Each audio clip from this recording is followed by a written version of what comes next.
Greetings and welcome. As 2025 closes, we reflect on how far we've come and look ahead with purpose. This is my favorite video that I do each year, as it's a reflection on my collecting journey for the past 365 days.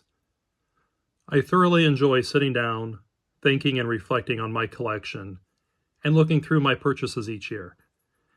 And it's an important process on how I collect. I get to see my progress over time. I can evaluate what really matters in my collection. It helps me improve future choices. It refines my purpose and vision for my collection. And it preserves context and stories and reminds me of why items were chosen, giving my collection a deeper meaning. Overall, yearly reflection turns a collection from something passive into something intentional and thoughtful, helping it grow in quality and not size. My collection is an extension of who I am, and this process is vital for how I want to achieve it. At the end of 2024, I decided to ease up on my goals.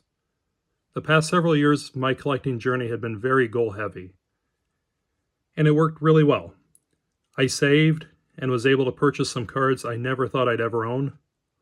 And I still have money set aside for a handful of cards that will be the center of my collection once the correct example shows up. But I am very happy waiting for that to happen. With less goals, though, I had more fun adding cards than I had in a while. It led me to cards like this Tony Esposito, which is one of my favorite additions I had all year. And even with fewer goals, I still focus on projects that I started, like adding this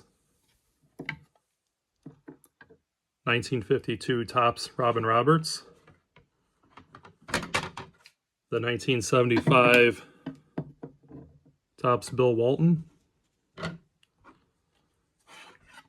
the 72 Topps Elvin Hayes, for all their respected runs that I'm working on.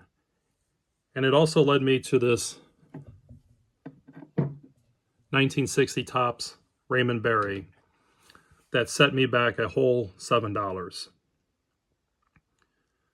My goals for 2026 will be similar to 2025.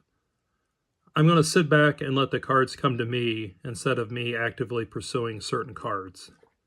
I still have my list of what I'm pursuing, and I know what I want my collection to be. I mentioned I have started the 1954 Bowman football set. I'll add cards to that set, but I'm not in a rush to complete it. I learned years ago never to rush the set process. If it takes me 5 months or 5 years, it doesn't matter to me. I just enjoy the process. As much as the additions are fun to show and talk about, the misses are a big part of the year as well. My biggest miss this past year was the 1961 Fleer Johnny Unitas and a PSA 7. I've been looking for the right example of that card for 5 years. It's the last Colts card I need to complete the team set. I went after it pretty strong. My last bid was $340, and it wasn't enough. And I've mentioned I also collect vinyl records, and I miss an opportunity to get an autographed copy of Candy O from the Cars. And that one still stings. But I collect more than just cards, though, so I'm going to give a very quick overview of my favorite items I added. And as I do each year, I'm going to show the graded cards that I have added. I've added a lot of raw cards, but the majority of those are already stored away in their respective sets and binders, and not the easiest to pull back out for this video. My favorite autograph that I added this year was Patrick Ewing's on this 1985 Sports Illustrated. I got this at the National this past summer. I'm a huge Patrick Ewing fan, and he doesn't sign a lot, so this was a must-have for me when it was announced he was going to be there.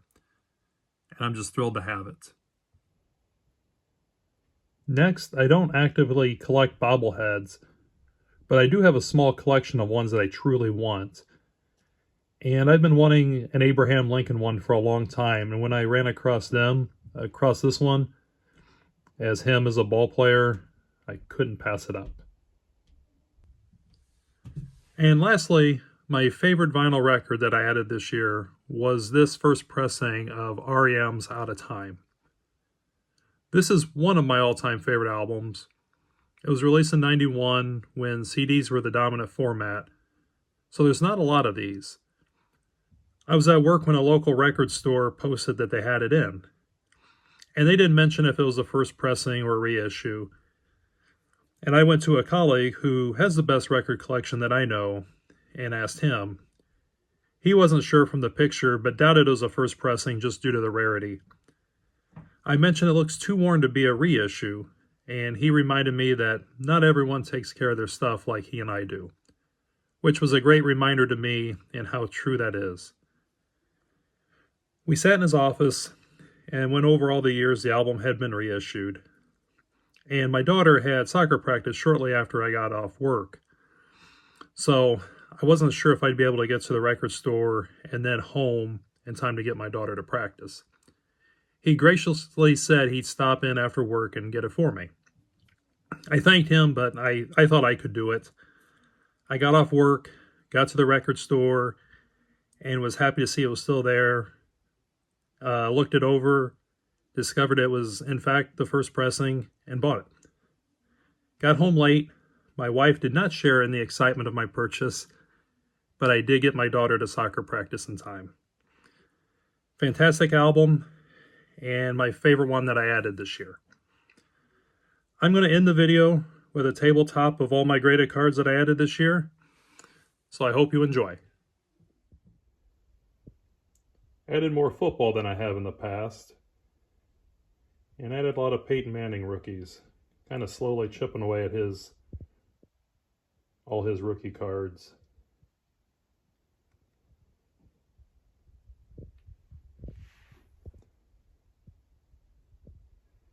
And probably added the least amount of basketball I have in a while. Bob Gibson postcard. I have his Topps run, so I'm kind of just slowly chipping away at all of his cards. Add a little golf, Dizzy Dean, Pepper Martin, Bobby Jones, Roger Breshnahan.